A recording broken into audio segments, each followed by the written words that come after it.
தமிழக மக்கள் அனைவருக்கும் இனிய வணக்கம். என்ன மாயாஜாலம் நடந்ததுன்னு தெரில. குளத்தூர் தொகுதியில் மிகப்பெரிய ஒரு ஆலமரமாக இருந்த ஒரு கட்சியோட தலைவரை தோற்கடிச்சிட்டிங்க. இன்றைக்கி மறுபடியும் அவங்க என்ன முயற்சி பண்ணுறாங்க தெரியுமா? எப்படியாவது திருச்சியில் விஜய் அவருக்கு ரிசைன் பண்ணிட்டாரு. ரிசைன் பண்ணதுக்கப்புறமா அந்த திருச்சியில் அவரை கண்டெஸ்ட் பண்ண வைக்கணும். மறுபடியும் ஸ்டாலின் அவர்களை சட்டசபைக்குள்ளே கொண்டு வரணும்.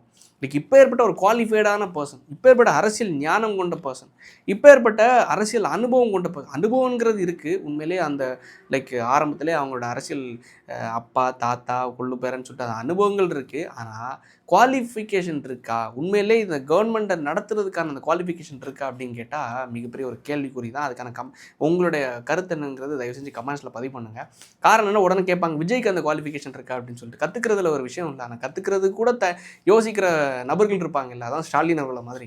ஏன்னா தான் முதலமைச்சருங்கிற ஒரு மிகப்பெரிய ஒரு கருவி, அது ஆயுதம் கிடச்சிருச்சு. மிகப்பெரிய ஒரு அரியாசனை ஒரு சேர் கிடச்சிருக்கு. அது யூஸ் பண்ண தெரியணும்ல, மக்களுக்கு ஒரு நல்லாட்சி கொடுக்கணும்ல. எதிர்கட்சி தலைவராகவும் இருந்து பார்த்தாச்சு, ஆளுங்கட்சி தலைவராகவும் ஆளுங்கட்சி முதலமைச்சராகவும் இருந்து பார்த்தாச்சு. என்ன கிடச்சிச்சு? ஒன்றுமே கிடைக்கல.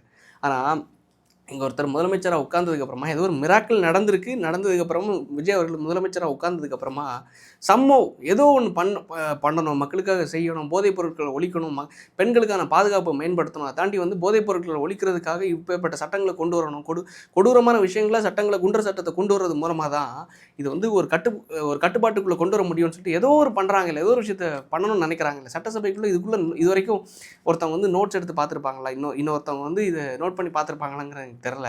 ஆனால் சட்டசபையில் ஏதோ ஒரு நோட்ஸ் எடுத்து அதை ஸ்டடி பண்ணி மக்களுக்கு என்ன பண்ணணும், அடுத்து என்ன கேள்விகளை எழுப்புறது மூலமாக என்ன பதில்களை சொல்லணும்னு சொல்லிட்டு ப்ரிப்பேர் ஆகிற ஒரு விஷயம் இருக்குல்ல. எய்தர் ஒரு பதவியில் இருந்தால் நம்ம தக்க வச்சுக்கணும், நம்மளை அந்த தகுதியை உருவாக்கிக்கணும். அந்த தகுதியை உருவாக்கலைன்னா ஈஸியாக புறந்தள்ளப்படுவீங்க.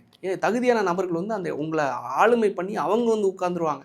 ஸோ அதை ஏதோ ஒரு ரூபத்தில் பண்ணுறாருங்கிறத நம்புறனால இந்த லாஸ்ட் ஒரு 2-3 நாட்களில் நான் பார்க்குறனால நான் சொல்கிறேன், இல்லைன்னா நான் தயவு செஞ்சு சொல்ல மாட்டேன். ஸோ அந்த ஒரு விஷயம் வந்த ஒரு காரணத்தினால தான் குளத்தூர் தொகுதியிலேருந்து ஸ்டாலின் அவர்கள் புறந்தள்ளப்பட்டார். இன்றைக்கி அந்த ஸ்ட்ராட்டஜி எப்படி கொண்டு வராங்கன்னா, அன்பில் மகேஷ் அவர்கள் நேற்றுக்கு ஒரு ஸ்டேட்மெண்ட்டை பதிவு பண்ணியிருக்கார். குளத்தூரில் தோற்கடிக்கப்பட்ட ஸ்டாலின் அவர்கள் உண்மையிலேயே திருச்சியில் களம் காணணும். திருச்சியில் களம் காண்றதுக்கு, ஏன்னா அவர் திருச்சி பகுதியை சார்ந்தவர் அன்பில் மகேஷ் அவர்கள். ஏன்னா அவரும் தோத்துட்டார்ல. ஸோ ஏதோ ஒன்று பண்ணி பார்ட்டியில் ஒரு நல்ல பேர் எடுக்கணும் அப்படிங்கிறதுக்காக ஸ்டேட்மெண்ட்டை பதிவு பண்ணியிருக்காரு. பதிவு பண்ணதுக்கப்புறமா எப்படியாவது விஜய் அவர்களை ஸ்டாலின் அவர்களை நிற்க வச்சு ஜெயிக்க வைக்கணும் அப்படின்னு சொல்லிட்டு. இதுக்கு அடுத்தது இன்னொரு நகர்வு இந்த பக்கத்துலேருந்து என்ன வருது தெரியுமா? டிவிகே சைடில் இருந்து. உண்மையிலே அதுவும் ஒரு மிராக்கிள் தான். ஒரு பக்கம் என்னென்னா த்ரிஷா அவர்கள் குளத்தூர் தொகுதியில் திருச்சி தொகுதியில் களமாட போகிறாங்க, அதாவது எம்எல்ஏ கேண்டிடேட்டாக நிற்க போகிறாங்க அப்படின்னு சொல்லிட்டு ஒரு தொலைக்காட்சியில் ஒரு சின்ன செய்தியாக வந்துச்சு. த்ரிஷா அவர்கள் அதை தாண்டி மிச்சம் இருக்கக்கூடிய ஒரு 2 கேண்டிடேட்ஸ், மொத்தம் 3 கேண்டிடேட்ஸ் போட்டிருந்தாங்க. இந்த 3 நபர்களில் யாராவது ஒருத்தங்க தான் திருச்சியில் நிற்க போகிறாங்க அப்படின்னு சொல்லிட்டு. இதுவும் நடந்தாலும் ஆச்சரியப்படுறதுக்கு இல்லை. ஏன் தெரியுமா? நம்ம என்ன கணிச்சாலும் நடக்கிறதே வேறு. கோபி சுதாகர் அவர்கள் அவங்களுடைய நகைச்சுவை ஒரு விஷயத்தை பதிவு பண்ணியிருந்தாங்க. நான் நேரடியாக சொல்கிறேன் யோ மணி, என்னையா சொன்னேன் 200+ ஸ்வீப்புன்னு சொன்னியா? நான் கூட நினைக்கல இவ்வளோ தூரம் அவங்க ஸ்வீப் பண்ணி பிடிப்பாங்கன்னு சொல்லிட்டு.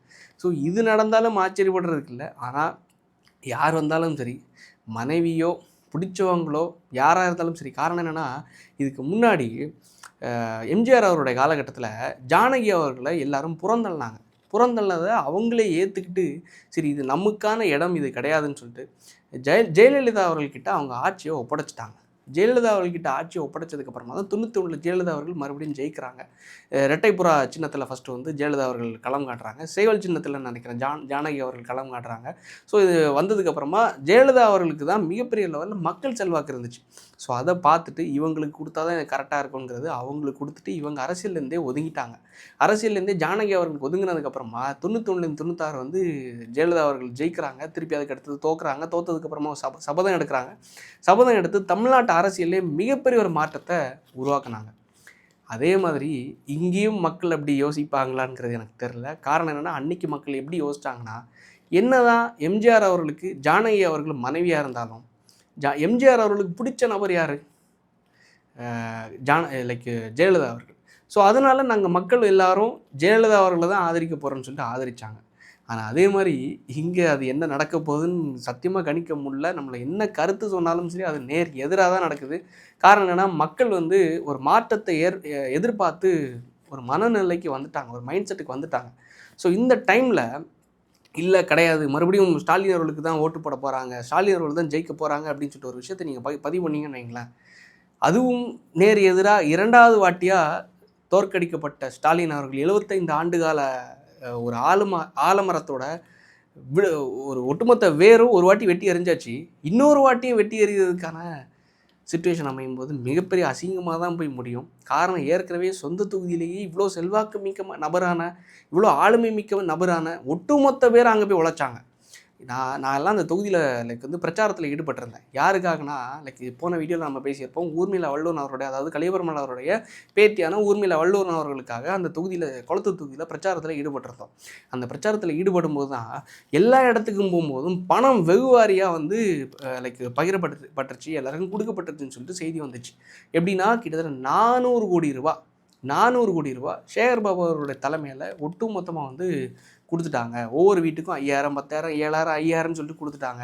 காரணம் முதல்ல ஒரு 2,000 தான் கொடுத்தாங்களாம், அதுக்கடுத்து வந்து ஒரு 1,000 ரூபாய் 6,000 சொல்லிட்டு கொடுத்து கிட்டத்தட்ட 10,000 கொடுத்துட்டாங்க அப்படின்னு சொல்லிட்டு செய்திகள் வந்துச்சு. அப்போ எங்களுக்கே ஒரு ஐயம் இருந்துச்சு, ஒரு அச்சம் இருந்துச்சு. எப்படின்னா ஒருவேளை ஜெயித்துருவாரோ, மறுபடியும் ஸ்டாலின் அவர்கள் தான் ஜெயிக்க போகிறாருன்னு சொல்லிட்டு எலெக்ஷன் கமிஷன் ஆஃப் இந்தியா அந்த ஆஃபீஸில் போகும்போது கூட எல்லாருமே வந்து க்ளீன் ஸ்வீப்பாக ஸ்டாலின் தான் ஜெயிக்க போகிறாரு, அவரோட தொகுதியில் அவர் எங்கே தோக்க போகிறாரு அப்படின்னு சொல்லிட்டு அதுவே தலைகீழாக மாறும்போது ஏன் திரிஷா ஜெயிக்க மாட்டாங்களா என்ன?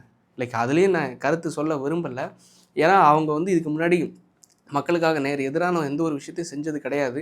திருப்பி வந்து அவங்க செய்ய போகிறாங்க, எதிரான விஷயத்தை தான் செய்ய போகிறாங்கிறத நம்ம சொல்லவும் முடியாது. காரணம் என்னென்னா அவங்களோட பேக்ரவுண்டு அப்படி கிடையாது. என்ன வேணாலும் நடக்கலாம் நம்ம தமிழ்நாடு அரசியலில். ஆனால் மறுபடியும் திருச்சியில் ஸ்டாலின் அவர்கள் நிற்கிறாருன்னு வைங்களேன், 2வது வாட்டி தோல்வி அடைய போகிறார், மக்களாக படப்போகிறாருங்கிறது உறுதியான விஷயம். திரிஷா அவர்கள் ஜெயிக்கிறாங்களோ இல்லையோ, ஆனால் ஸ்டாலின் அவர்கள் தோற்க போகிறது உறுதி என்கிறத விட, ஏன் தெரியுமா, எப்பேற்பட்ட கேண்டிடேட்ஸ் ஊர் பேர் தெரியாது. எனக்கெல்லாம் தெரிஞ்ச பலருக்கு கேண்டிடேட்டோட பேர் தெரியாது. உண்மையில் சொல்கிறேன், கேண்டிடேட்டோட பேர் தெரியாது. விஜய் என்ற நபருக்காக தான் மாற்றம் வேணுங்கிற ஒரே காரணத்தினால தான் டிவிக்கு விசில் சின்னத்துக்கு போய் ஓட்டு போட்டாங்க. எனக்கு தெரிஞ்ச பல சொந்தக்காரங்க வந்து விசிலுக்கு, அதாவது டிவிக்கு ஓட்டு போடும்போது நான் கேட்டேன் அவங்களோட கேண்டிடேட் யாருன்னு சொல்லிட்டு. இவங்கெல்லாம் விமர்சிப்பாங்க, மக்களுக்கு வந்து கேண்டிடேட்டே யாருன்னு தெரில.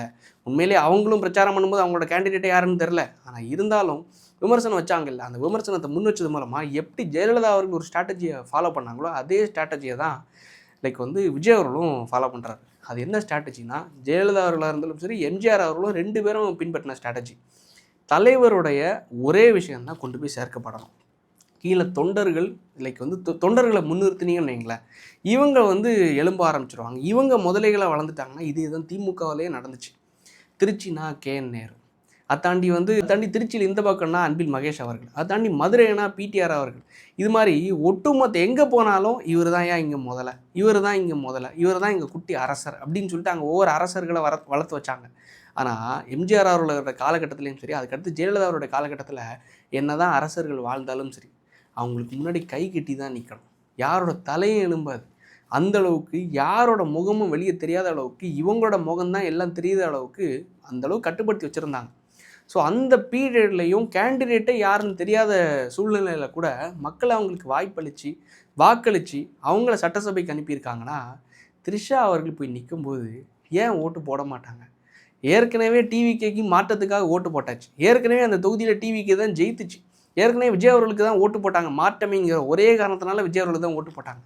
கடைசியில் விஜய் அவர்களுடைய பிடித்த நபரான, எதுவாக இருந்தாலும் இருக்கட்டும், பிடித்த நபரான திரிஷா அவர்கள் அந்த தொகுதியில் போய் நிற்கும்போது ஏன் ஓட்டு போட மாட்டாங்கிற ஒரு கேள்வி இருக்குல்ல. தயவு செஞ்சு அந்த கேள்விக்கான பதிலை நீங்கள் கமெண்ட்ஸில் சொல்லுங்கள், பார்ப்போம். ஆனால் ஒன்று, மறுபடியும் ஐயா ஸ்டாலின் அவர்கள் நின்னாருன்னு வைங்களேன், தோற்கப்படுறது